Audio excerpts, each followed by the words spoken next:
الحمد لله رب العالمين والعاقبة للمتقين والصلاة والسلام على سيد الأنبياء والمرسلين نبينا محمد وعلى آله وصحبه أجمعين. أما بعد، فأعوذ بالله السميع العليم من الشيطان الرجيم. أولم نعمركم ما يتذكر فيه من تذكر وجاءكم النذير فذوقوا فما للظالمين من نصير. دیزه ته موږ را رسیدلیو چې د طالب العلم او د استاذ دواړو دپاره مشترک آداب، په هغې کې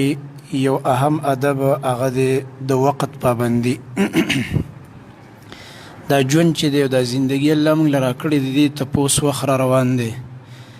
دا کوم آیت چې ما ولوستو سورې فاتر 30 آیت کې الله فرمایي مجرمانو ته به الله وایي اولم نعمرکم، آیا ما تاسو له عمر نو درکړی؟ ما یتذکر فیه من تذکر، دومره عمر چې نصیحت پکې واخستو هغه چا چې نصیحت یې واخستو. وجاءکم النذیر، او تاسو ته نذیر هم راغلی و، یره درکوونکی پیغمبران راغلي و، علما راغلي و، نصیحتونه والا راغلي و، تاسو ولې د خپل ژوند قدر نه پیژنده؟ فذوقوا وس عذاب وسکی فما للظالمین من نصیر، نو نشته د ظالمانو دپاره څوک مددګاران. نو ګوره دې آیت کې ظالمان چاته ویلي دي؟ او د الله عذاب سکون کې هغه څوک چې خپل وخت یې برباد کړی دی، والعیاذ بالله. خپل اوقات د زندګۍ دا بربادول نه دي په کار. دې وخت کې زموږ اکثر نوجوانان چې فارغي، څوک ګیمونه کوي او څوک چې کوم دی په فضولو مجالسو کې خپل اوقات بربادوي، نو د دې نه ځان ساتل پکار دي. قتاده رحمه الله د دې آیت په تفسیر کې فرمایي وی اعلموا ان طول العمر حجه، وی ځان په دې پوهه کوي چې دا اوږد عمر ګوره حجت دی، دلیل دی د الله له طرف نه چې الله د عمر ډیر کړو، دا په تا حجت شو، بې ته بانه نشي کولی، د الله مخې ته ستا عذر نه چلیږي. وی فنعوذ بالله ان نعیر بطول العمر، وی موږ د الله نه د دې خبرې پناه غواړو چې الله موږ وشرموي په دې اوږد عمر باندې، یعنې الله راله عار او شرم راکړي قیامت په ورځ چې بې شرمه ای فلانیه تا له ما ډېر عمر نه درکړی، ته ولې نه سمېدې، تا ولې چې کوم دی نصیحت نه اخسته؟ وی بیا به راله الله عار راکړي په دې خبره باندې. ابن کثیر دا قول نقل کړی د قتاده رحمه الله. بیا د عمر د اوقاتو او د عمر چې کومه اهمیت دی، په دې باندې علماو ډېر ښایسته ښایسته کتابونه لیکلي دي، او وایي د دې اندازه له دې نه لګېږي چې دا عمر څومره قیمتي څیز دی چې الله رب العالمین په اوقاتو قسم کړی. والفجر، قسم دی په فجر، والعصر، قسم دی په مازدیګر، والضحا، د ساخ په ټیم قسم، واللیل، په شپه قسم، فلا اقسم بالشفق، د شفق په ټیم چې ماښام نه بعد دی او د ماسخوتن په مابین کې کم ټیم دی. نو ګوره دې ټیمونو باندې الله ولې قسم کوي؟ ځکه چې دا ټیمونه مجرمان ضایع کوي. کوم چې مجرمان خلک دي هغه په دې کې لګیایي، جرمونه کوي، نافرمانۍ نه کوي، غفلتونه. نو مؤمنانو له دا غفلت نه دی په کار، بلکې هغوی له په کار دا چې دا اوقات د الله په بندګۍ کې صرف کړي. نو دا ټول اوقات چې سړی وګوري د دې هغه دا قسمونه او بیا هغه جواب قسم چې کله ذکر کېږي، نو دې کې اشاره الله رب العالمین دې ته کوي چې دا اوقات چا قیمتي کړل کمال ته ورسېده، او دا اوقات چې چا برباد کړه ځان یې تباه کړلو، چې څوک په غفلت کې دا اوقات تیر کړي او په نافرمانۍ کې تیر کړي. دغه رنګه مشهور حدیث د نبی کریم صلی الله علیه وسلم چې هغې نه د اوقاتو او زموږ د عمر د نعمت اندازه لګېږي. د الله نبي فرمایي نعمتان مغبون فیهما کثیر من الناس، دو نعمتونه دي. ګوره الله ورته نعمتونه ویلي، د الله نبي ورته نعمت ویلی دی. دو نعمتونه دي عظیم، مغبون فیهما کثیر من الناس، په تاوان کې پرېوتل په دې دواړو نعمتونو کې ډېر خلک. ګوره معلومیږي دا چې ډېر خلک وخت بربادی او خپل صحت بربادی، او لږ خلک د دې په قیمت پوهېږي. ځکه د الله نبي کثیر ویلي، کثیر بدی ذکر کړی ده چې ډېرو خلکو بیلات وکړو، ګټه یې ونه کړه. دو نعمتونه دي مغبون فیهما، چې په غبن کې پرېوته په دې دواړو نعمتونو کې، په تاوان کې پرېوته په دې دوو نعمتونو کې کثیر من الناس، ډېر د خلکو نه. هغه دو نعمتونه څه دي؟ الصحة والفراغ، یو روغ صحت دی او بل فارغ اوقات دي. ډېرو خلکو له الله روغ صحت ورکړی، نوجواني الله له ځواني ورکړي، او دغه رنګه انساني په بدن باندې روغي، څه بیماري نه وي. اخوا کینه، اخوا کینه. بدن باندې چې کوم دی بالکل روغي صحتمند دي، د خپل بدن قدر نه پیژني چې صحت نه فایده واخلي. او د الله نبی صلی الله علیه وسلم چې 15 خبرې ذکر کړې وي چې ته 15 د 15 نه مخکې غنیمت وګڼه، نو پای کې یو دا چې خپل صحت چې کوم دی دا د غنیمت وګڼه مخکې د بیماری نه، چې به ور باندې بیماری راشي به سره ډیر ارمانونه کوي کاش کې چې ضرور وي او زما صحت برابر وي، ما به دا کړی ما به دا کړی. نو خدای چې اوس در الله صحت درکړي اوس کوه کنه عبادت کې او علم کې او هر قسم د دین خدمت کې کولای شي. نو یو صحت دی چې دې کې ډېر خلکو تاوان وکړو، صحتونه غلط استعمال کړه. زموږ نوجوانانو ګوره موږ د دې خلاف نه یو چې نوجوان باډي بلډینګ وکړي، فټنس دا زموږ اسلام موږ ته وایي چې بدن به فټ ساتي، مسلمان به مجاهدي چست وي چالاک وي تکړه وي، همیشه چې کوم دی حشاش بشاش وي پوډري به نه داسې ناراسته به نه چې ځان نه ناراسته بلا جوړه کړي، ښه به حشاش بشاشي، ښه به تکړه وي او ښه به چې کوم دی داسې چست او چالاک وي. خو دا هم نه د پکار کنه چې په منونو وسپنې اوچتې په کلب کې او چې مونځ وخت راشي ملا دې ورته ماته ده، عجیبه ده. پکار ده چې ته څنګه وسپنې اوچتې او ورزش کې تکړه او جمناسټک کې لګې کراټې کې او یا چې کوم دی بل یو ورزش کې څنګه چې پای کې ته تکړه نو داسې په دې عبادت کې هم تکړه شه کنه، د الله په بندګۍ کې چې دې صحت نه فایده واخله. صحابه کرامو کې یو صحابي سلمہ ابن اکوع رضی الله عنه دا هغه حالات به تاسو له بخاری کې راځي ان شاء الله. هغه به د اسونو سره اس لګو، اس روانو او دی خپل خپو باندې به منډه واله. الله اکبر، دس از مری صحابه د الله د نبی صلی الله علیه وسلم. نو ګوره دنیا کې تکړه جرنیلان د وخت مو کمانډران مو او بهترین صحتونه مو ورزش به هم کولی او عبادتونو کې څنګه د شپې به تهجد او تولاړ د ورځې به روجینی ولې او دغه رنګه د الله رب العالمین عبادتونه او د الله بندګین کمال خدا دی. نو صحت نه فایده اخستل والفراغ او د فارغ ټیم نه فایده اخستل چې الله تعالی اوقات درکړي دا مزایه کوه. اوس چې لکه زمونږ ډېر ملګري موبایل سره فضول سیزونه پې ګوري، د دې په ځای ښایسته درس پکې واچوه، د یو عالم بیان واوره، یو درس د قرآن پکې واچوه، قرآن ښایسته کولاو که یو ګنټه ورته ته کښېنه، کور والا دې مو ته کښېنوه، نو یو ګنټه کې به ته څومره فایده واخلې. د قرآن درس به واورې او د الله کتاب به واورې، کور کې به دې برکت راشي، مال اهل کې به دې برکت راشي، دې وجې نه علم به دې ډېر شي. د څونه لویه فایده ده. نو فارغ اوقات چې دا بربادول نه دي په کاره. دغه رنګه د سلفو په باره کې راځي چې به د اوقاتو ډېر اهتمام کوي انتهایی، او اکثر به د دې د شاګردانو له به دا همت ورکوو چې تاسو دا ناراستی مه کوئ او دې ته مه ګوره چې اوس ګرمي ده اوس به زه څنګه مطالعه کوم، اوهو دا خو ډېره سخته یخني ده اوس به څنګه مطالعه کوم. نه، د موسمونو شدت ته مه ګوره، کار کوه، کار وکړه. ته خو ځوان یې تکړه. امام رازی به یو شعر ویلو، یو دو شعرونه ترې نقل دي، اذا كان يؤذيك حر المسيف ويبس الخريف وبرد الشتاء ويلهيك حسن زمان الربيع فاخذك للعلم قل لي متى. ناشنا خبرې کړې ده، وایي چې کله تعالی تکلیف درکوي د اوړي ګرمي، په اوړي کې علم نه کوي، په اوړي کې عبادت نه، اوهو ګرمي ډېره ده یاره بس زړه مې نه کېږي علم ته. ښه،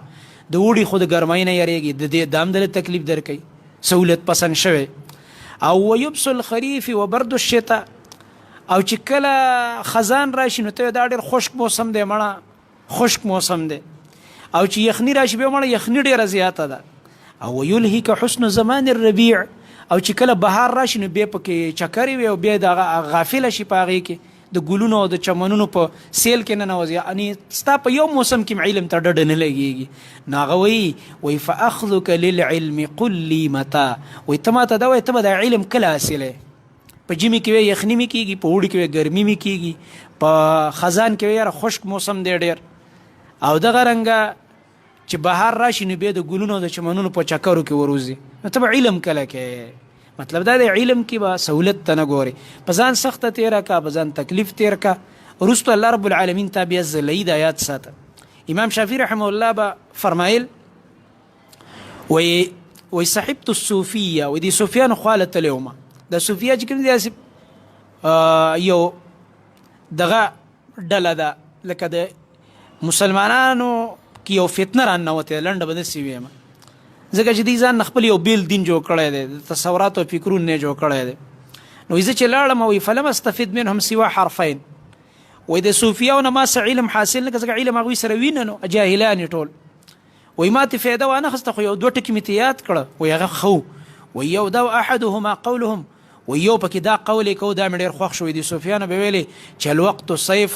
فإن لم تقطعه قطعك. وای د دې وخت مثال ګوره د توري په شانته دی که تا پې څه پرې نه کړه تا پرې کوي ګوره. مطلب دا زموږ اوس دا ټیم روان دی که نه دا ګوره سار اوس دا د غرمه شوه لږ ساعت بعد به بیا مازدیګر شي بس بیا به ورځ ختمه شي ماښام به شي نور به پرېوځي. دا زموږ د ژوند نه دا پاڼه څه شوه واوړېده دا لکه هغه د سیند چپه وه تېره شوه دا بیرته واپس نه راځي دا چپه لاړه دا بیرته واپس نه راځي. نو چې چا پکې فایده واخیسته فایده یې واخیسته او چا نه چې ضایع شو ضایع شو عمر دې ضایع که ځان له. نو دا د شوه لکه په تا چې توره وچلېدله دا توره یا تر اواله ښکار پې ځان له وکړه څه پې ځان له کټ که او که تا ونه کړو په تا چلیږي ځکه چې ستا خو وخت روان دی که نه ژوند خو دنه روان دی زندګي دې لګیا دی ختمېدو والا ده. نو دې وجې نه وخت نه فایده اخیستل پکار دي. یو مصري شاعر دی احمد شوقي د هغه نوم دی او ادیب هم دی هغه یو دوه اشعارو کې یو خبره کړې ده وی دقات قلب المرء قائلة له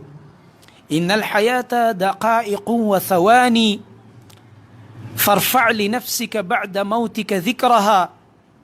فالذكر للإنسان عمر ثاني. ناشنا خبرې کړې د وقت اهمیت د دې نه معلومیږي. وی دقات قلب المرء قائلة له وی د زړه دا درزارې دا زړه چې درزیږي لګی دی وی دا دی انسان ته آواز ورکوي د زړه دا درزاو ته آواز ورکوي چې صاحبه دا زه چې ستا زړه یم او درزیږمه یاد ساته ان الحیاة دقائق وثواني دا ژوند ګوره دقه منټونه او سیکنډونه دي ګوره زندگی د څه نوم دی د سیکنډ او د منټ دا سیکنډ چې ټک ټک کوي او دا زما ستا زړه درز کوي دقه ژوند دی. نو د دې نه فایده واخله فرفع لنفسك بعد موتك ذکرها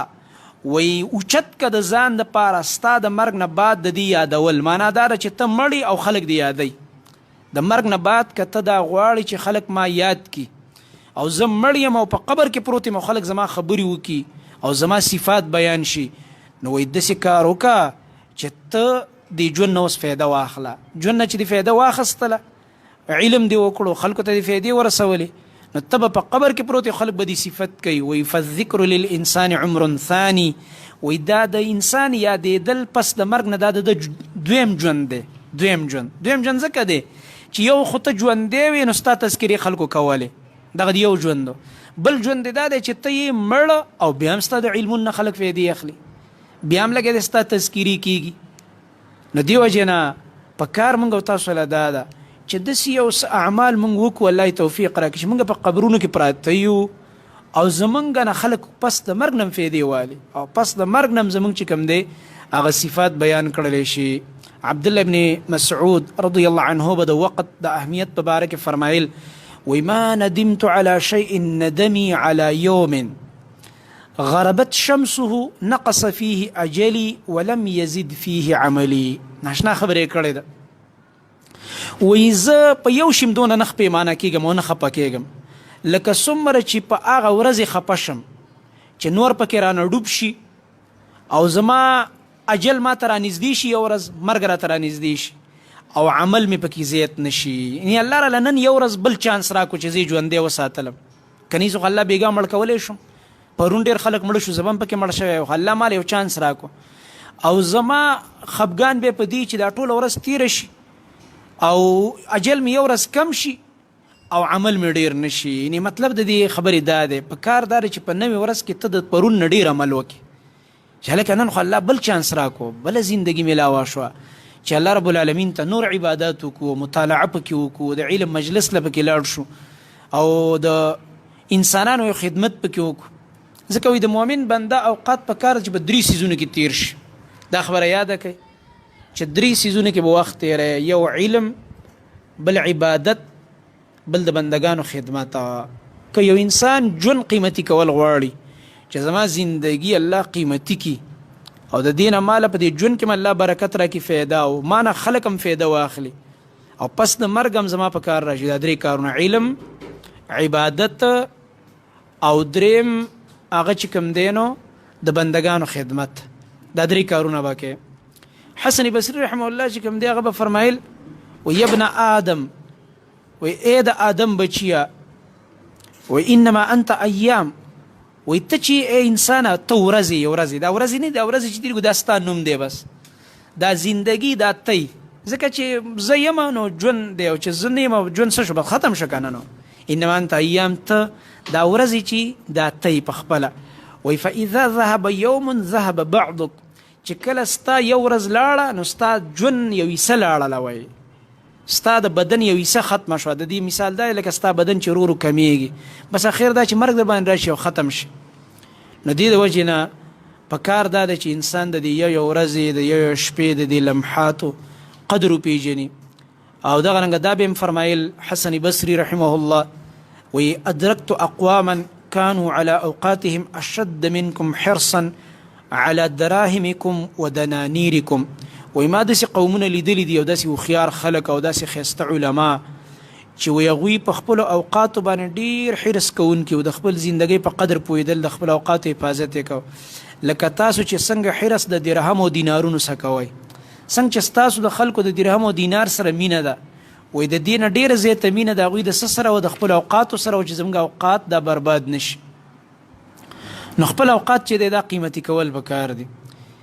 امام ابن تیمیه رحمه الله بارک راځي وی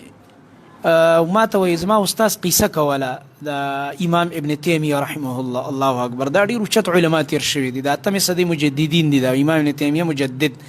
صاحب القلم والسيف دواړه د قلم خاوندم او د توري خاوندم د تاتاریانو خلاف جهاد کړی او د تاتاریانو کپرې ماتې کړې دي امام ابن تیمیه رحمه الله انتهایی جرأتمند انسان انتهایی بهادر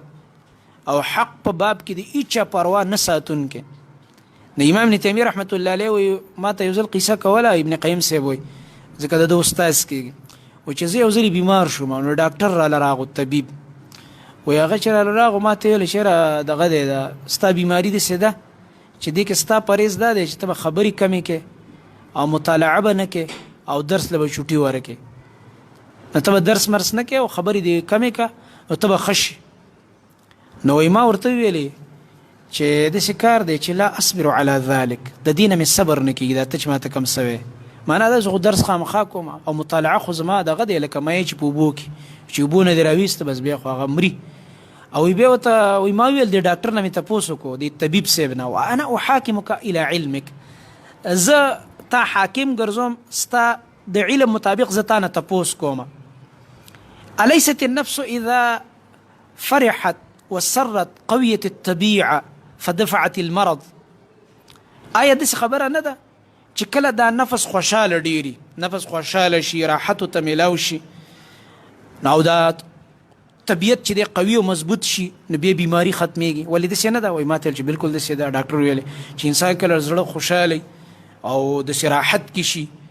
نو طبیعت کې هم قوت پیدا کېږي او بیماری هم ختمیږي وایي ما ورته ویل چې بس داسې کار دی فإن نفسي تسر بالعلم فقوي به الطبيعه فاجد راحه زما مزاج دا دی چې زه کله مطالعه کوم په علم باندې ما ته خوشحالي میلاویږي په زړه کې او بل دا چې طبیعت کې مې قوت پیدا شي او راحت راته میلاویږي نو دا ته چې ما باندې کوم پابندي لګیا دا زما بیماری ښه کوي نه نور یې مراله ډېروي کمال خبره عجیبه دا ده چې سړی د علم څه ځان دومره عادت کي چې په هغه علم بیا ځان له علاج کوي په هغه علم ځان له علاج کوي چې دا علم زه مطالعه کوم او علمي مشغلې زما دا زما اصل علاج دی بس په دې زه ښه کېږم او چې دا نو بس بیا به ډېر زر مړ شم نو ناشنا خلکو که نه دې ته علم والا وایي والله دا علماو دا کمال والا خلکو نو یا ډاکټر بیا ویلی چېرې دا سړی چې زه د علاج نشم کولی طبیب وی روان شو چې زه د علاج نه عاجز یم زه دته پرهیز خیم او دی لګی دی اوس داسې خبرې کوي دا خو ناشنا سړی داسې بیمار خو ما کله نه دی لیدلی دا عجیبه خلکو د دې علم سره دومره شوق و چې چا به د دې علمي مجلس نه راوښکل لکه مایع چې د اوبو نه راوباسي او وتړقېږي او بس مړ شي داسې به خفه کېده امام نووي رحمه الله فرمای وینبغي للمتعلم ومتعلم لا طالب العلم لدا پکار ده ان يغتنم التحصيل في وقت الفراغ والنشاط چې دې د علم د حاصلولو دپاره غنیمت وګڼي فارغ ټیم او نشاط او کله چې دې په خوشحالۍ کې دی بالکل داسې دا طبیعت کې مزاج کې کشادګي ده او خوشحالي ده یعنې مطلب شوق چې ورته پښتو کې موږ ته په شوق کې او دغه رنګه فارغ ټیم دې دا مطالعه ډیره فایده کوي. او زما تاسو ته دا نصیحت دی چې کله تاسو کتل چې طبیعت هم بالکل برابر دی او لکه وروسته به زه تاسو سره دې ټیمونه ښیم انشاءالله د مطالعې چې کوم ټیم کې به تا له مطالعه فایده ډېره درکوي به زه وروسته تا ته وایم انشاءالله تعالی. نو چې کله تا ته پته ولګي دې وخت کې زما طبیعت هم بالکل فرش دی او ټیم هم ما څه فارغ دی، بس دغه ټیم کې مطالعه کوه، د غنیمت وګڼه. او بیا بله خبره ذکر کړه امام نووي رحمه الله چې دام غنیمت وګڼه چې دا علم حاصلوه په حالت د شباب کې وحال الشباب وقوة البدن، او دام غنیمت وګڼه چې ته علم حاصل کې په حالت د ځوانۍ کې چې ځوان نو سړی علم بیا ښه کولی شي، او بدن دې په طاقت کې دی، او دغه رنګه مشغلې دي کمي، قلة المشاغل دام د طالب علم وخت کې ګوره ضروري خبره ده. دې باندې به موږ ته زموږ استاذ شیخ القرآن علامه سید عبدالسلام رحمه الله هغه به دا فرمایل فلولا نفر من كل فرقة منهم طائفة ليتفقهوا في الدين. دغه آیت کې به راته ویل سورې توبه کې فلولا نفره ولې نوزي یوه ډله چې دین علم حاصل کړي. نو شیخ صاحب به ویلې نفره و دې کې معنا د دغه هم ده ګوره چې د خلکو نه نفرت وکړي، نه ډېر تعلقات مه ساته. طالب علمۍ دوران کې ځان له دوستانې مه جوړوه چې طالب علمۍ دوران کې د دوستانې او تعلقات بې تا نه مطالعه او علم پاتې دی، بس تشي چکرې به وې هلته کښېنه ګپ ولګوه دلته کښېنه ګپ ولګوه وخت برباد کو ځان له. شیخ صاحب به ویل شیخ عبدالسلام صاحب وایي زه به کله کله د مدرسې نه چې په چوټۍ باندې راغم کور ته نو د محلې کې هم زما دوستان نو چې ما چا سره دوستانه تعلقات ساتلی وی زه به چا نه پېژندلم. نو زه به د خپلې محلې جومات ته چې تلم وایي والد صاحب هلته امام و د هغه محلې د جومات کې، نو وایي چې لا بړمه بچا سره مې خبرې نه کولې، لمونځ به مې وکړو بېرته به کور ته را روان وم، مطالعه به مې خپله کوله. نو بعضې خلکو به وایي زما د والد صاحب ته ویل چې دا تاسو کله میلمه څوک راغلی دی؟ یو هلک دی چې ښه غوندې هلک دی خبرې مبرې چا سره نه کوي، میلمه دی داسې تاسو کره راغلی وي. هغه به خلکو ته ویل چې دا زما بچی دی دا مې زوی دی علم کوي، دا دلته نه ښکاري دا مدرسه کې خو چې کله چوټي شي بیا راشي. دا چې کمال ته رسېږي داسې نه رسېږي چې شیخ عبدالسلام او بیا د ټولې دنیا کې د هغه شاګردان نن خواره واره دي. چېرته چې لاړ شي په پښتنو کې تپوس کې قرآن د چا نه ویلی شیخ عبدالسلام، دا لوی لوی علما وګورئ په قرآن کې د شیخ عبدالسلام رحمه الله شاګردان دي. نو دا مراتب دا په ګپ شپ نه میلاویږي، دا د وخت به قیمتي کې په ځان به پابندۍ نه ولګي. طالب علمۍ دورانو کې به ډېر مشغلې ځان له نه ګوري او تعلقات او دغه رنګه دوستانې به نه جوړوي، نو هله به تا ته الله ښایسته علم درکوي. دغه رنګه یو بله خبره بل ادب هغه چې موږ ذکر کوو هغه دا ده چې الاشتغال بالاهم من العلوم. بل ادب دا دی استاذ لم پکار ده او طالب العلم له خاص کر دا پکار ده چې ځان په اهم علوم باندې مشغول کا، ځکه ژوند چې دی په دې کې علمونه خو ډېر زیات دي، او که ته غواړې چې زه بهترین علم حاصل کړم ښکلی علم نو هغه علم د وحي دی قرآن او سنت، ځکه د دنیا دا نورې ډګرۍ دلته پاتې دي، دا ټولې پاتې کېږي. یو ډګري ده چې هغه د وحي د علم ډګري ده چې دا تا سره قبر ته ځي، دا به په آخرت کې هم تا سره وي او دا به د جنت په هغه اعلی مراتبو کې هم در سره وي، تر دې پورې چې یقال لقارئ القرآن حدیث کې چې راځي چې د قرآن قاري ته به ویلی شي چې اقرأ وارتق ورتل القرآن كما كنت ترتل في الدنيا. هغه حدیث کې څونه فضیلت ای قرآن والا تا قرآن په خوان ویلو په دنیا کې الا شابه به د جنت کې ول الله نورې مرتبه بره خیجه شابه خیجه آخري آیت پورې چې تا ته قرآن څومره یادو هغه آخري آیت باندې چې ته ودرېدې دومره به تعالی زه مرتبې وز در کومه. نو په اهمو علومو باندې ځان مشغولول پکار دي، هغه علم د کتاب او سنت دی. افسوس خبره دا ده دی وخت کې ډېر بعضې مدرسین هغه لیدلی کېږي دا د تنقید په طور نه وي او افسوس په طور دا خبرې کوو، هغه چې ګورې ټول عمر په مدرسه کې منطق او فلسفه پړاوی، لکه تا چاته څه هدایت ورسو د دې فایده څه ده؟ زموږ بعضې استادان ویل چې په دې منطق باندې خو هغه د سایکل هغه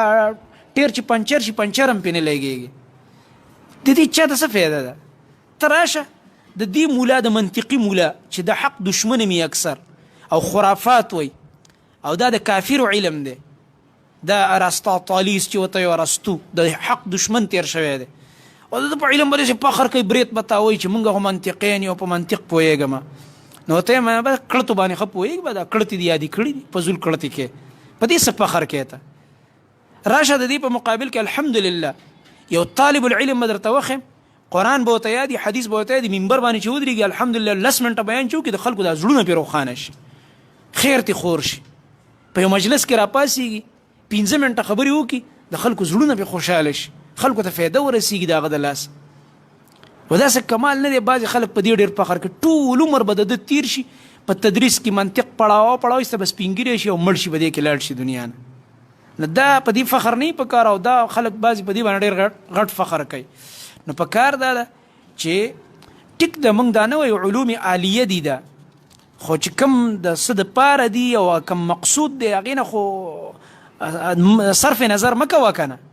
چې کوم هغه قرآن او سنت باندې ځان پوهي کول دی صرف دی نحو ده علم البلاغت دی علم ادب دی معانی دی وغیره دا څومره علوم چې دي دا خو د دې دپاره دي چې موږ قرآن او سنت باندې پوه شو او چې هغه اصلي مقصد ته ونه رسېدې او دا خو هسې د قمقلانو کار دی چې په همدغه دغه کې لګیا دی په لاره کې پاتې دی او بس مصروف دی داسې نه په کاره نو دا یو د افسوس خبره ده عبدالله بن عمر رضی الله عنهما ته چا وویلې چا ورته ویلي چې یاره موږ ته یو نصیحت ولیکه د علم په باره کې او دا د ابوالدرداء رضی الله عنه هم نقل لي چې چا ورته ویلي چې یاره موږ ته دغه وکړه اکتب لنا فی العلم شیئا د علم په باره کې راته داسې یو نصیحت ولیکئ جي او دا ښایسته خلکو پوهه خلکو سره چې کله میلاو شي نو هغې نه به دا تپوسونه کوې ګډ وډ تپوسونه مه کوه مفیدې مشورې ترې واخله او دا صحابه دي اوچت صحابه بې علم والا صحابه دي نو چا تپوس کو چې اکتب لنا فی العلم شیئا موږ له د علم په باره کې یو نصیحت ولیکئ هغه ورته دونه ښایسته خبره ولیکه فکتب هغه ورته ولیکه الوقت قلیل والعلم کثیر فعلیک بالانفع فالانفع بس ښایسته خبرې ورته وکړه وایي ګوره یو خبره ته کوم الوقت قلیل ژوند ډېر لږ دی والعلم کثیر او علمونه خو ډېر زیات دي نو فعلیک بالانفع فالانفع پتا لازمه ده چې هغه فایدې والا علم راواخله او بیا هغې پسې چې بل کم فایدې والا دی ډېر مفید علم کوشش د دې وکړه چې نبي علیه السلام کومه دعا هر سار په اسکارو کې ویلې ده او موږ له هم ویل پکار چې اللهم انی اسألک علما نافعا ورزقا طیبا وعملا متقبلا نو اللهم انی اسألک علما نافعا نافع علم څه دی دا دی داسې علم چې فایده درکړي هغه علم چې فایده دله درکړي هغه علم د څه دی د قرآن او حدیث دی الحمدلله د الله خبرې او د نبي صلی الله علیه وسلم خبرې دې وجې نه موږ اکثر دې ملګرو ته ما ویلې ما الحمدلله ګوره زموږ دې مشایخو ته وګوره ما څونه خوش قسمته دي ټول کال یې مخې ته بخاري او دا مسلم ترمذي پرته لګې دا قال رسول الله صلی الله علیه وسلم قال رسول الله صلی الله علیه وسلم قال رسول الله صلی الله علیه وسلم دا صلی الله علیه وسلم صرف په یو مجلس کې څومره ډېر ووایي دا درود ښه چې کله شعبان او رمضان راشي بیا قرآن کولاو کې زموږ مشایخ د قرآن دوره شروع کړي ټول کال د دې په دې کې تېرېږي هر کال قرآن حدیث قرآن حدیث قرآن حدیث والله چې د دې نه قیمتي ژوند بل نشته د دې نه عظیم نعمت بل نشته ځکه به علي رضی الله عنه فرمایل رضینا قسمة الجبار فینا لنا علم وللجهال مالو وایي موږ د هغه جبار او زورور ذات په تقسیم ډېر خوشحاله یو د الله رب العالمین چې موږ له علم راکړو جاهلانو له مالونه ورکړه نو په دې علم خوشحالېدل پکار دي چې ستا د وجې نه امت ته فایده ورسي او نافع علم دا حاصل کړي نه دا چې فضول کتابونه ګوري دا بعضې خلک ډایجسټ ګوري او دا چې کوم دی سسپنس کې وایي خلک ډېره چې دا چل دی او دا چل دی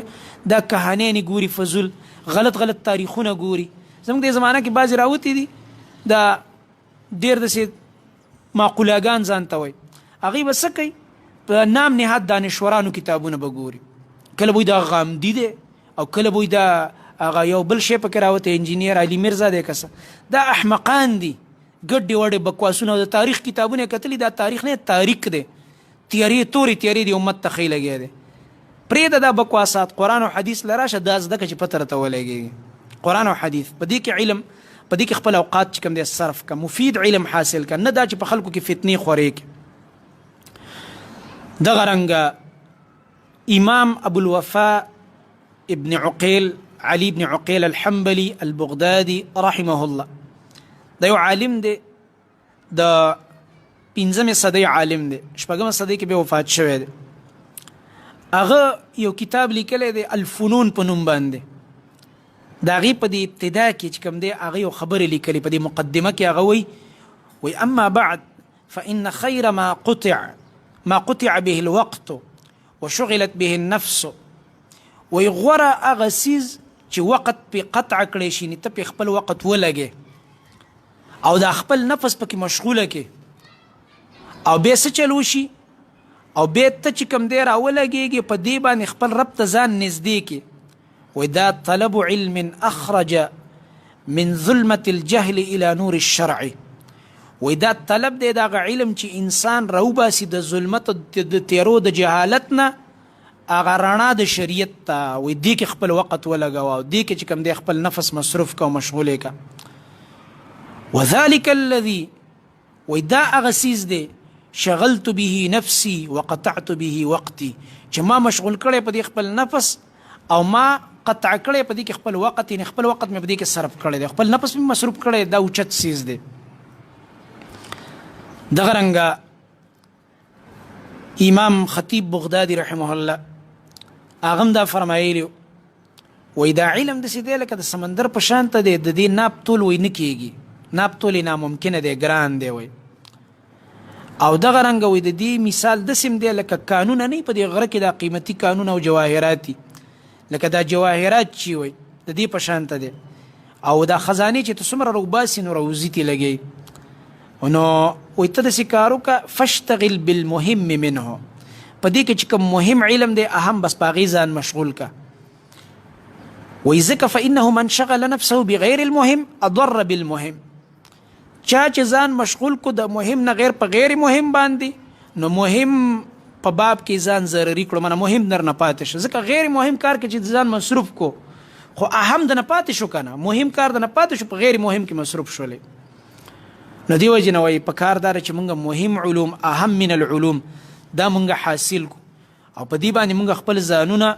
هغه مصروف کو او خپل اوقات هغه مونږ دې له ورکو امام شافعي رحمه الله هغه په خپل دیوان کې یو خبره ذکر کړې ده دیوان د امام شافعي رحمه الله ډېر ښایسته کتاب دی هغه وایي هغه فرمایي وایي لن يبلغ العلم جميعا أحد لا ولو حاوله 1000 سنة إنما العلم عميق بحره فخذوا من كل شيء أحسنه ډېر ښایسته خبرې کړې ده وی ګوره وی دې ټولو علمونو ته هیڅوک نه رسیږي چې دنیا کم علم دی دا به ته حاصلې دا نشي کېدی وی لن يبلغ العلم جميعا أحد لا ولو حاوله 1000 سنة اگر که د دې 1000 کاله عمر شي چې ستا 1000 کاله عمر هم شي نو ټول علمونه ته نشي حاصلولی چې هر شي نه خپې راتاوې دا مه کوه هسې ځان له خپل وخت مه بربادوه په ځان باندې ټایم ټیبل مه خرابوه بعضې سړی هسې ذهن منتشر دا زده کوم بیا یې کې لږ ټیم بیا دا زده کوم بیا هغې کې لږ ټیم ضایع کړي بیا وایي دا زده یو هم نشي د یو هم نشي هغه کار به در باندې وشي چې هغه چېرته 2 کلو کې وي خیرات و هغه یو سړی وایي ویل چېره د یو کلي له به اول ورشم دا خیرات به وخورم بیا به هغه بل له لاړ شم نو چې اراده وکړه چې دې خوا لاړ شي خلک راغی لکه هغه بل خیرات ډېر مزیدار ښځه ویل دې خوا به لاړ شم نو چې دې خوا تلو چا ورته ویل لکه بل خیرات ډېر مزیدار نو هلته روان شه نو کله به داسې تلو او کله به داسې تلو اخر خلک د یو طرف نه راغوي خیرات خلاص شو د بل طرف نه راغوي خیرات ختم شو نو دا کار به سړي باندې ونه شي چې نه د یو شي نه د بل شي داسې نه وي په کار ځان له یو ټارګټ مخې ته کېده یو هدف چې دې ځای ته به ځان رسوم او زه به چې کوم دی دا علم حاصلوم نو چې یو علم کې کمال حاصل کې دا ستا لپاره غټه خبره ده دې وجې نه امام شافعي رحمه الله فرمایي چې ستا 1000 کاله عمر هم شي نو ټولې خبرې خو ته نشي یادولی چې هر فن کې به ته ماهر ځکه انما العلم عمیق بحره د دې دا دریاب ډېر جوور دی د علم فخذوا من كل شيء احسن دا هر څیز نه ښایسته خبرې راواخله اهمې خبرې یادې که چې کوم تاله فایده درکوي امت ته فایده ورکوي تم ته فایده والي خلکو ته هم فایده ورسې بس هغه خبرې یادې که دا غټه خبره ده خپل اوقات مه بربادوه او امام ماوردي رحمه الله هم دا خبره کړې ده چې کل العلوم شریفه ټول علوم چې کوم دي دا شرافت والا دي او ولكل علم منها فضيله او دا هر علم خپل فضیلت هم شته دی هر علم کې خپل کمال دی او والاحاطه بجميعها محال د دې ټولو احاطه محال ده ناممکنه ده چې ته به ټول علمونه د دنیا ته حاصلې دیو جن ګوره که یو سړی دی مثلا سټوډنټ دی زه د دنیا تعلیم به والو دی وایي چې نه زه به انجینیرینګ هم کوم زه به ډاکټر هم جوړېږم زه به چې کوم دی یو لایر هم جوړېږم یعنې قانوندان به هم جوړېږم زه به چې دی دا به هېڅ هم نشي خو چې ځان ته یو ټارګټ کېږي مثلا زه به میډیکل وایم ډاکټر به جوړېږم بس هغه ډاکټر هم شي بس په دې یو فن کې رواني اخر ځان یو ځای ته ورسوي. یو سړی زه انجینیرینګ وایم نو چې ګوري بس هغه یو لین یې رانیولې بس اخر انجینیر شي. دغه شانت علوم دي د قرآن او حدیث. ستا ټارګټ دا دی زه به ځان دې ته رسوم چې د الله په دې کتاب کې مهارت حاصل کړم، د نبی صلی الله علیه وسلم حدیثو کې مهارت حاصل کړم. به دا ټارګټ مخې ته کېده او زه مخې ته زه په اندازه باندې په بهترین انداز روان اوسه، بس ان شاء الله رب العالمین به درته نصیب کړي. نو هغه فرمایي واذا لم يكن الى معرفه جميع العلوم سبيل، کله چې د ټولو علمونو حاصلولو دپاره څه لاره نشته چې ټول علمونه دې تا سره راشي، نو وجب صرف الاهتمام الى معرفه اهمها، واجب دا د په مونږ باندې لازمه چې مونږ د خپل وخت په هغه څه کې مصروف کو چې هغه پکې اهم علوم دي. اهم علوم مونږ حاصل کو، په هغې معرفت مونږ ته راشي. او په دې کې چې کوم هغه اول مونږ باندې لازم دي چې مونږ یې حاصل کو چې اهم فالاهم ورته وایي، هغه اول حاصل کو، ورپسې چې بیا کوم اهم دی بیا هغه حاصل کو. په دې ترتیب باندې مونږ مخې ته ولاړ شو. د ښایسته خبره کړې ده او امام ابن جوزی رحمه الله هم دا خبره ذکر کړې ده. امام ابن جوزی په صید الخاطر کې هغه دا خبره ذکر کړې ده، وایي من کان ذا همه، څوک چې وایي همت والا انساني، همت یې لوړي، ونصح نفسه او د خپل نفس خیر خواهی کوي، د خپل نفس سره د خیر معامله کوي، تشاغل بالمهم من كل علم، نو ځان به مشغول کی د هر علم په مهمو خبرو باندې، مهمې خبرې دې راواخلي. نو په کار وایي دا ده چې دا انسان کوم اهم علوم دي کې خپل ژوند هغه مصروف کړي. دا یو بل ادب چې اهم من العلوم دا حاصلول پکار دي. یو بل ادب دی هغه د احسان و اختیار مصدر العلم، یعنی د کم ځای نه چې ته علم حاصلې او د علم صدور تی کېږي د هغې حسن انتخاب، دا هم یو ډېره ضروري خبره ده. مصدر العلم نه مراد څه دی چې په اسان ټکي کې په اسان الفاظ کې استاد دی او کتاب دی. د خپل استاد صحیح انتخاب وکړه او د کتاب صحیح انتخاب وکړه. که استاد دې ځان له غلط ونیو لاړلې تباه شولې، بدعتي دی، ګمراه دی، عقیده تباه ده، نو چې ته د ده مخې ته کښېنې ګوډې ورته ماتې کړې خو تا هم تباه کوي که نه. دغه رنګه ته په زرګونو روپۍ ولګې په مارکیټ ته لاړ چې کتاب ولې، خو کتاب ستا دشمن دی، عقیده دله تباه کوي. داسې مه کوه. ته دومره خرچه کې او بیا هغې ته کښېنې ټایم ورکې او مطالعه کې په ګنټو ستا ژوند هغه خوري لګېده دا کتاب، نو ښه کتاب واله که نه چې غلط کتاب اخلې. نو چې غلط استاد مخې ته کښېنې خو د ښه استاد مخې ته کښېنه که نه، متقي دی، پرهیزګاره دی، د الله او د هغه د رسول صلی الله علیه وسلم د احکامو تابعدار دی.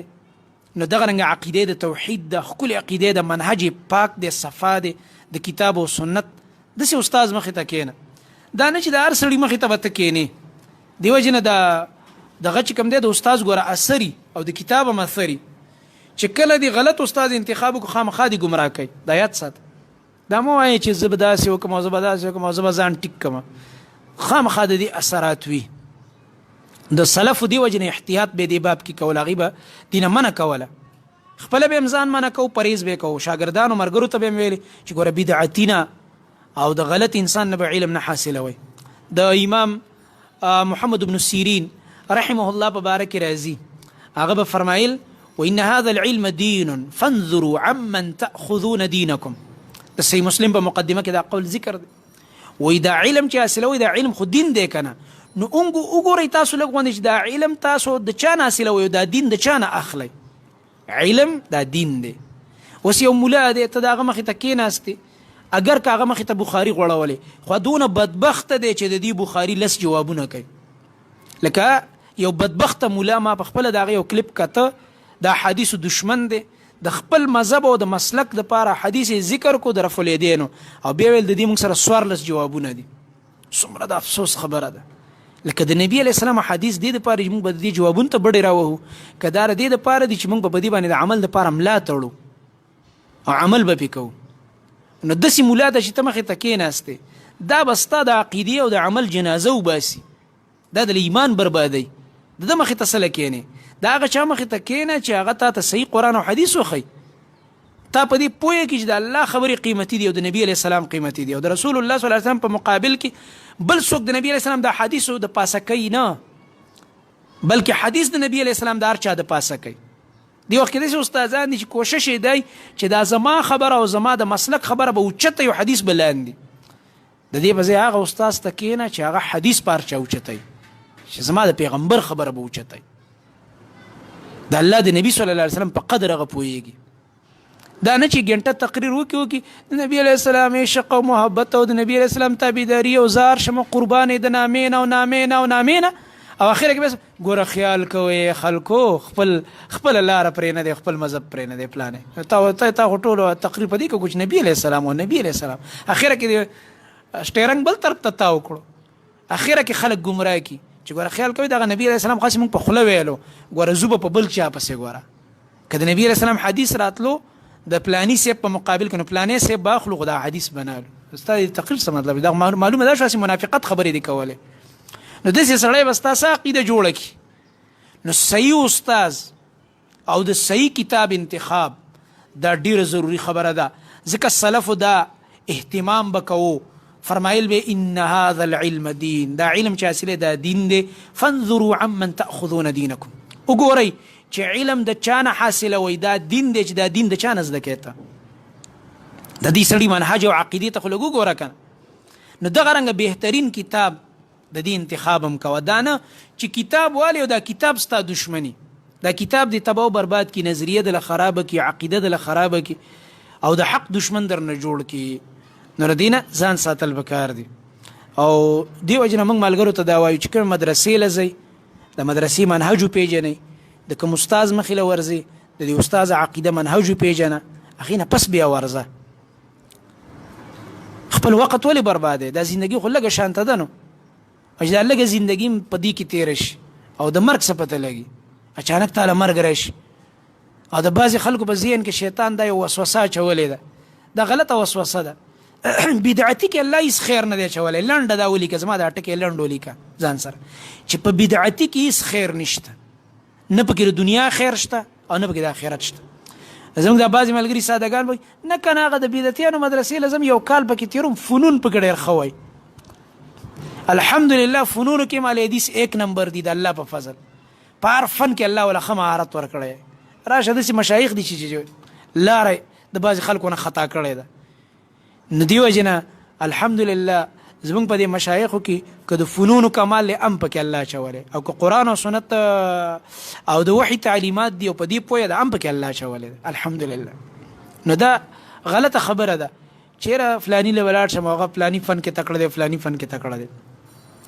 دغه رنګه بل ادب دی العمل بالعلم په خپل علم باندې عمل کول او دا علم خو دې دپاره یې که نه چې موږ ځان سم کړو اوس چې موږ علم وکړو ځان پې نشم سمولی دې علم بیا څه فایده ده دې به څه فایده یو شیخ نه ما اورېدل هغه چېرته مصر ته تللی و هغه ویل د مصر یو دغه له زه لاړم و یو یونیورسټي وه غالبا دا مشهوره جامع ازهر یادو هلته لاړم وایي ملګرو بوتلم وایي بخاري ویلی کېده او مخامخ اوس هغه استاذ ناست دی کوم چې بخاري پړه مکمل کلین شوی یې کړی ده ګیره او برید دواړه یې خرولې دي او وایي دا کم طلبا چې ناستو دي بخاري ته پینټ شرټ کې ناست دي او بعضو پکې سګرټ یې موږ لګولي دي زه داسې حیران شوم دا خبره ما دا څنګه خبره ده وایي او باقاعده وایي هېڅ باک ماک نه و د دې خبرو یونیورسټۍ کې چې کوم هلکان ګرځېده لکه دا نه وه چې دا چېرته یو مدرسې ماحولي ده بس که چا به سګرټ لګولی که چا د دې پروا نه وه نه څه داسې د خپلې حلیې جوړولو یا داسې تقوا اهتمام نو دا خو فایده نه کوي که نه په کار ده چې دا علم موږ باندې څه اثر خو وکړي که نه د دې علم څه اثرات خو موږ ښکاره شي انسان کې پرهیز راشي داسې وقار پکې راشي تقوا پکې راشي نو ډېر خلک کله کله علم په دې نیت کوي چې ډګري والم موږ به مدرسې له تلو ګنج ته به تلو نو هلته به سار کې یو دغه را روانه وه مشره غوندې ښځه وه خو ځان یې ډېر به جوړ کړی و داسې د ویښته و د سر به کولاو مخ کولاو د کتابونه به ورسره ډېر زیات په لاس کې بیا موږ ته دغه وویل یو ورځ شیخ صاحب راته ویل شیخ حضرت محمد صاحب ویل تاسو ته پته وایي دا دغه ده وایي دا یونیورسټۍ له ځي او د اسلامیاتو د عربۍ استاذه ده او هلته تفاسیر دا څوک چې ام عربي کوي ام اسلامیات کوي ته تفاسیر او دا وغیره ابن کثیر وغیره پړاوي موږ داسې حیران شوم که ګوره دې صرف علم په څه نیت کړی دی چې دغه ډګري به علم او په یونیورسټۍ کې به استاذه کېږم بس نو فایدې وله ورنه کړه هغه یو ویښته کولاو مخ کولاو او بس روان اوسه بې پردې روان اوسه. نو دا علم ګوره فایده نه کوي چې تا پکې د عمل نیت نه کړی. هغه علم به فایده تاله درکوي چې ته پکې د عمل نیت به وکړي چې الله زما عمل پې سم که. او چې ته په یو مجلس کې ور داخل شي یا ور داخله شي، یو مسلمان خور د علم یې کړی، یو مسلمان رور د علم یې کړی، او چې یو مجلس ته لاړ شي په خلکو اثر وشي، خلک تا نه اثر والي، تا نه څوک تاثر نشي اخیستی، د علم هغه اثرات په تا ښکاري نه دي په خبرو کې شته، نه دي په ناسته ولاړه کې شته. او دې څه فایده ده؟ پکار ده چې انسان کې څه پریز خو راشي که نه. علم والا او بې علم الله وایي برابر نه دي، او تا هغې بې علمو نه هم د ځان دوه ګوتې ورسېوا کړی، بیا دې څه فایده ده چې الله فرمایي برابر نه دي؟ معنا دا ده چې قل هل یستوي الذین یعلمون والذین لا یعلمون. معنا دا ده ستاسو زندګي او ستاسو ناسته ولاړه او برابر نه. ستا د علم والا او ناسته ولاړه خبرې اترې اعمال دا به د سنتو مطابق، په دې کې به یې رڼایي، په دې کې به یې اثري. او بې علمه خلکو خو چې څه وکړه او څه یې ویلې بس هغه بس ځکه بې جاهلان دي که نه. نو دې وجې نه په علم باندې عمل دا ډېر زیات ضروري دی. دغه به نصیحت کو عبدالله ابن مسعود رضی الله عنه به فرمایل وی تعلموا فاذا علمتم فاعملوا. علم حاصل کئ، علم حاصل کئ، او چې علم هم حاصل کو نه عمل پې وکئ. څونه ښایسته نصیحت یې کړی دی. نه علم د دې دپاره دی سړی عمل وکړي، نه د دې دپاره چې بس تش خالي ډګري والم سند والم. بعضې کسان زموږ شیخ صاحب به دې رد کو، شیخ عبدالسلام رحمه الله، تنبیه دپاره او تربیت دپاره به دا خبره کوله. دا سندونه به دې دپاره اخیسته مدرسو نه چې زه به په سکول کې ټیچر ولګم. هلکه ښه خبره ده که سکول کې ته ټیچینګ کې اسلامیات ټیچر لګي د عربۍ، خو دونه وړوکی نیت خو مه کوه چې صرف دې دپاره به زه سند الم. نه، نیت دا وکړه چې دعوت به کوم، نیت دا وکړه دین خدمت به کوم، دعوت به کوم، او په دې دین به عمل کوم. نو په کار دا ده چې انسان خپل عمل برابر کړي. دغه رنګه بل ادب هغه دی الصبر على طلب العلم وتعلیمه. د علم په طلب کې امتحانات ډیر راځي، تکالیف راځي، به دې بس صبر کې. دیو جن علم حاصلولو په باره کې چې کوم دی صبر ډیر زیات ضروری دی. او د دې دپاره چې کوم دی د مشقت صفت په ځان کې راوستل پکار شي، ځان مشقت سره عادت کې، ځان مشقت سره عادت کول پکار دی. دغه باره کې شیخ صاحب یو ځل قصه کوله، شیخ عبدالسلام رحمه الله، پنجاب کې مونږ وو د طالب علمۍ په وخت کې، وایي کله کله به ډوډۍ نه وه، یعنې ترکاري مرکاري به ورسره نه وه، وایي مونږ به سړه ډوډۍ راواخیستله او په اوبو کې به مسې مرچ واچول چې لږې ترخې شي خالي دا اوبه، د ترکارۍ هغه دغه پرې ماته شي، او بس وایي هغه ډوډۍ به م پکې ماته کړه، اوبو کې او مرچکۍ به م پکې واچوه، هغه به مونږ خوړله. نو علم په لاره کې تکلیفونه هم راځي. مدرسې له به لاړ شي، هغه مدارس خو ټول د خلکو په تعاون چلیږي، او د خلکو کې خو مستقل مزاجي نه یو دم تعاون بند شي. نو کیدای شي په مدرسه کې داسې وخت راشي په تا باندې ډوډۍ هم کمه شي، کیدای شي چې یو ټایم چې در باندې بند شي، سار چې پکې نه. ډېر داسې مدرسې شته دی. ګوره خلکو څومره دا خولې وازي کړي په دې مدارسو، بس خو یاره زه وایم دې مدارسو د طلباو له او د علماو له به الله کم مقام ورکوي چې یو خو ځان دونه په تکلیف کې اچولی دی چې خپل حاجت چاته نه وایي، او بل ورپسې خلک دا ډرامې هم کوي په مدارسو والا. بس چا خو هم دا ونه ویل چې یونیورسټۍ دا دونه عالیشان عمارت دی او دا دومره په کروڑونو روپۍ خرچ کېږي، هغې باره کې څوک هم سوال نه کوي. هېڅوک په تپوس مپوس نه وي. خو که مدرسه لږه ښایسته شوه، اوهو دا کوم ځای نه راغی دا پیسې دې مدرسې ته وګوره، دا بلډینګ یې په څه جوړ کړو، دا چمن یې پکې لاوی جوړ کړی دی. دا بس مدرسو ته د هر چا په سترګو چتې ناست دي. وایي ته د الله دشمن یې. دا مدرسه د الله د دین مرکز دی، دا مسجد د الله د دین مرکز دی. چې مدرسه ښایسته شي، مسجد ښایسته شي، سهولتونه پکې راشي، په تا پړه باندې د درد ورته راځي، په سترګو دې ورته چتې ناست دي، الله به دله سزا درکړي. ته د الله د دین دشمن یې. په کار خو دا وه چې موږ په کار د مدرسې هم ښه فراخه کړی وې، مساجد فراخه وې، په دې کې سهولیات وې، او دې له موږ قسمه قسم دغه ورکړي وې، دا سهولیات متفراهم کړي وې، د دې په ځای ورته زموږ په سترګو چتې ناست دي. داسې نه ده په کار. نو په دې کې تکالیف راځي. والله د مدارسو نه چې لاړ شي د شاګردانو نه تپوس کې، بس درته به وایي یاره د غوړو پکې پته نه لګي داسې ترکاري راله پخوي. چې لاړ شي چې ګوري بعضې مدارسو کې سارچې نشته، سارچې پکې نه وي، بس ګزاره کوي لګي. نو په دې باندې چې دی په کار ده چې صبر وکړي طالب العلم. خیر دی که مدرسه کې د ډوډۍ تکلیف دی، د چیو تکلیف دی، په دې صبر په کار دی. دیو جنا مجاهد بن جبر رحمه الله چې استاد المفسرین دته وایي، او د عبدالله بن عباس رضی الله عنهما شاګرد دی، 13 ځله یې د قرآن دوره کړې ده، مونږ خو چې یو ځل قرآن دوره وکړو که نه بیا د چا مخې ته هم نه کښېنو چې نه مړه زه په هر څه پوه یم. هغه د عبدالله ابن عباس شاګرد دی رضی الله عنه، مجاهد بن جبر رحمه الله، چې هر مفسر ګوري تفاسیرو کې د قول را نقل کوي، په د مختلفو آیتونو په تفسیر کې د اقوال راوړي. نو مجاهد رحمه الله په سن 21 هجری کې دا پیدا دی او 104 کې دا وفات شوی دی. هغه به فرمایل وی ذهب العلماء، و علماء لاړه دنیا نه، فلم يبق الا المتعلمون، بس متعلمون پاتې شو چې هغه علم حاصلون کې دي. او وی وما المجتهد فيكم اليوم الا كاللاعب في من كان قبلكم، وی تاسو کې نن سبا داسې مجتهد نه دی پاتې مهنتي مګر داسې لکه وی داسې مجتهد هم در کې نه دی پاتې لکه زموږ نه مخکانو زمانه کې چا لوبې کولې، لکه د هغوی کلاړي او د نن زمانې مجتهد وی په تاسو کې داسې کس نه دی پاتې. دا په هغه زمانه کې دا خبره کوي. نو معنا دا د مقصد دا چې تاسو هسې لوبې کوئ، د علم سره لوبې هم راخستې لکه مخکې زمانه کې چې خلکو لوبې کولې. نو مطلب دا دی چې د علم دپاره مشقت تکلیف برداشت کول. بعضې ملګري هغه دغه کوي چې یاره په کار دا اکثر چې فارغ شي دا نیتي زه به درس تدریس اله کومه چې ما ته غټه مدرسه میلاو شي او ډېر غټ مسجد میلاو شي، نه بیا به زه دا کار کوم. زه هغوی ته دا ویم او دا به موږ ته استادان ویل چې دا شی مه کوه. اول به ځان سخته تېره کوه، الله تعالی مسجد هم درکوي ښه ښایسته، ملګري به هم دله درکړي، مدرسه به هم دله درکړي، سهولتونه په پیل ورځ نه راځي. اول به ځان سخته تېره کړې، رګړۍ به وخوري، رګړۍ پېژنې، تکلیف به ځان تېر کړي. تا سره به مسجد هم نه وي، مدرسه به هم نه وي، خو علم خو دې کړی که نه. ته به په یو بیټک کې درس شروع کړې، بیټک کې به درس کې که مرګري دله بیټک نه درکړي، خپل بیټک کې کوه، خپل دي نشته یو مرګري څه خبره وکړه د هغې په ځای کې کوه. خو اول ته د دې نه سټارټ واله، ورو الله رب العالمین به ستا د دغه د وجې نه محنت د وجې نه تا ته لارې کولاوی. بس الله به دله بیا مسجد هم درکړي، الله به دله مکتبې درکړي، الله به دله شاګردان درکړي، الله به دله مدرسه هم درکړي. په اوله ورځ سهولتونه مه غواړه که نه. ابراهیم علیه السلام امتحانونه برداشت کړه، ازمایښونو نه تیر شو، نو بیا ورته الله رب العالمین فرمای قال انی جاعلک للناس اماما، اوس دله د امامت مرتبه در کومه. دا په اوله ورځ نه میلاویږي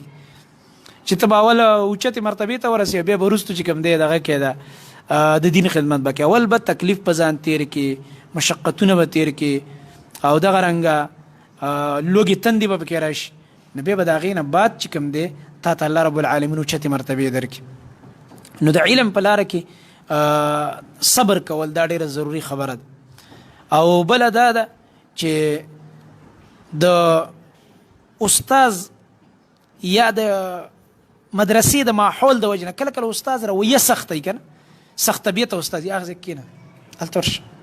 د استاز رویه ډیره سخته وي، نو په دې به هم صبر کوې. داسې به نه کوې چې ته به د استاز بېادبي کوې یا به د هغه خلاف په مدرسه کې ګروپ بندي جوړی، یو فارورډ بلاک چې ورته دا سیاسیان وایي، مدرسه کې به فارورډ بلاکونه نه جوړی چې استاز خلاف مهم چلی چې راځئ دا استاز د مدرسې نه لرې کوو. والله چې الله به داسې ذلیلی کړي چې ټول عمر به په عزت پسې جاړئ. علم خو په ځای پرېږدی، علم خو نه پاتې دی، خو عزت پسې به وجاړي ټول عمر. چا چې د استادانو خلاف چې حق پرسته استاز دی، ټیک دا به د مزاج نه سخت دی، په هغې به صبر کوې. او استاز دی د مزاج نه سخت دی، یا ترخه خبره ته وکړي یا دې رټي، خیر دی صبر وکړه په دې باندې، نه دا چې ته د هغه خلاف راپاڅېږې او پراپیګنډې ورپسې کې، او یا چې کوم دی د هغې خلاف مهم چلی، یا د مدرسې محتمم له ورځي چې دا لرې که او دا د یو مدرسې نه وباسئ، دا نه په کار. صبر وکړه الله رب العالمین ته. کله به د مدرسې حالات د مشکلاتو سره مخامخ وي، نو په دې باندې بس صبر کړي. بل هغه ادب چې کوم دی هغه دا د الاوقات المهمه لحفظ العلم، وختي چېرته ما ویل، ما زه به دې باندې خبره کوم انشاءالله چې کومو اوقاتو کې تاله مطالعه پکار ده، د علم د حصول لپاره کوم اوقات هغه بهترین دي. نو د دې لپاره چې دی بعضې اوقات د علماو لیکلي دي، دغه هم لیکلي دي، د خطیب بغدادي صاحب چې کوم کتاب لیکلی دی د علماو طلباو دپاره، هغه وی الفقيه والمتفقه، هغې کې لیکلی دي. وایي د دې علم دپاره بعضې اوقات دي چې هغه ډېر ضروري دي. کله چې انسان اهتمام وکړي چې په دغه اوقاتو کې د علم حاصلوي، نو وایي د ده په علم کې برکت ډېر راځي، او د دې اوقاتو رعایت چې دی وایي دې کې فایده ډېره زیاته ده. او د مطالعې دپاره او د حفظ العلم دپاره بهترین اوقات هغه دا دي، دا نوٹ کوي ځان سره. یو چې کوم دی د پېشمني وخت دا ډېر بهترین وخت دی. تهجد ټیم نه بعضې خلکو ته چربانګ وایي.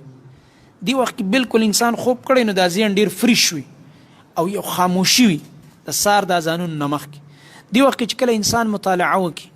دا مطالعه چې تا نیمه ګنټه وکړله د دې په ځای چې د ورځې بیا 3 ګنټې مطالعه وکړي د 3 ګنټو نه دغه نیمه ګنټه مطالعه فایده کوي. دومره بهترین انداز کې یادېږي. بل ټیم چې دی علماو لیکلی دی او ماهرینو د مطالعې چې کوم ماهرین دي هغوی دا د غرمې ټیم دی. غرمې ټیم کې چې کله داسې خاموشي شانته شي په دې ټیم کې لږه مطالعه انسان وکړي دا هم بهترین ټیم دی. بل ټیم چې دی هغه دی د طلوع الفجر نه واله طلوع الشمس پورې سهار مونځ دې وکړو د دې نه واله نور راختو پورې چې کوم ټیم دی سهار مونځ نه بعد یې اذکار وکړو اذکارو نه بعد مطالعه وکړه تلاوت وکړه او دې وخت کې کتاب راواله ځکه دې وخت کې ذهن ډېر فریش انسان خوب کړی او خاموشي وي موسم هم ډېر مزیداري او هغه مطالعه انسان له فایده ورکوي چې کله د انسان ذهن کې دغه دا بالکل فریش وي د انسان د ذهن کې نشاط وي تازګي وي او شوق هم ډېري نو دغه وخت کې ډېره فایده ورکوي بدن هم په راحت کې. او بل چې کوم دی د دې ماښام په ټیم کې مطالعه د مغرب په ټیم کې تر د شپې په خېدو پورې دا مناسب ټیم دی. خو دومره ده چې د شپې حفظ دا بهتر دی د ورځې د حفظ نه. یعنې د شپې تا چې کومه خبره یاده کړه په نسبت د ورځې دا ډېره ښه یادېدونکې وي ځکه د شپې چې کوم دی د دې فایده ډېره ده. او بله د ډکې خېټې په ځای خالي خېټه باندې مطالعه مفیده ده. کله چې انسان خېټه ډکه ده خوراک یې کړی دی نو هلته معده مصروف ده نو هلته معده لګی دی مصروف ده هلته تا دماغ مصروف کړو دونه فایده نه کوي په دې ټایم کې.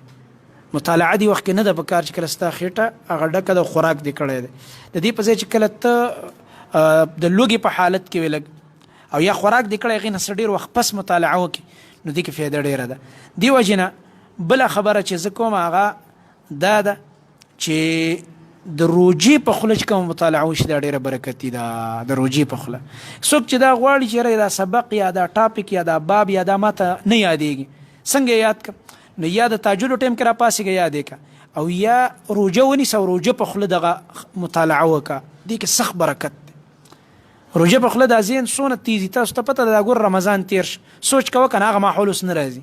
تلاوتونو جذبه وه نفلونه کېدل هر څیز ته د انسان شوق پیدا کېږي. دې روژه کې یو برکت دی ډېر ناشنا.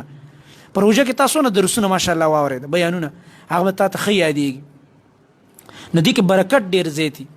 د روژې په خوله چې کومه مطالعه وشي دې کې ډېره زیاته فایده وي. او بل په داسې مقاماتو کې مطالعه وي په کار ده زیم ځان له داسې مقرره کړه چې لږه هواداري هوا پکې لګېږي پرسکون وي خاموشي پکې وي